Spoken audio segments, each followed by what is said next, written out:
Kari melalo kutrai na menengko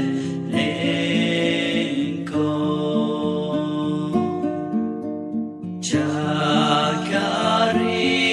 jongi melalo trai kendra na menengko Passion ka kilumbat berte na chukut me along uple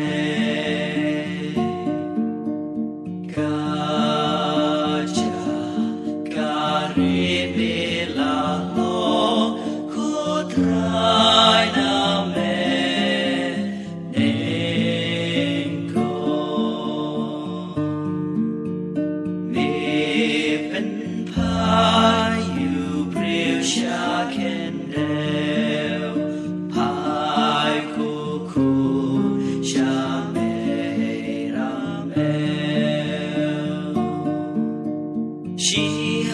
Hajar sem yamit kum shisi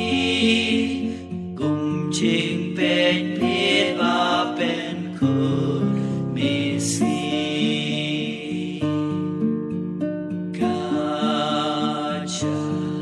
kari melalo kutrai na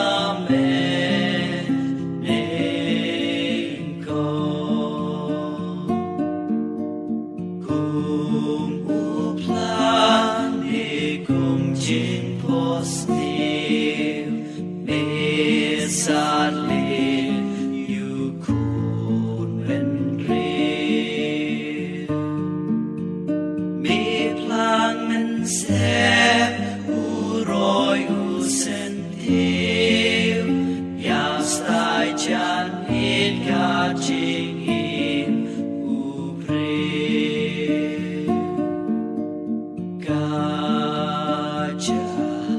Kari melalo kutrai na menengko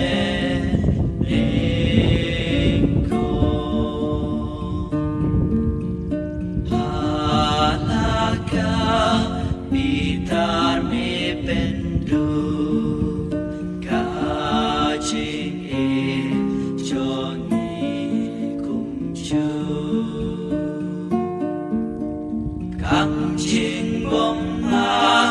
chong ik ma chong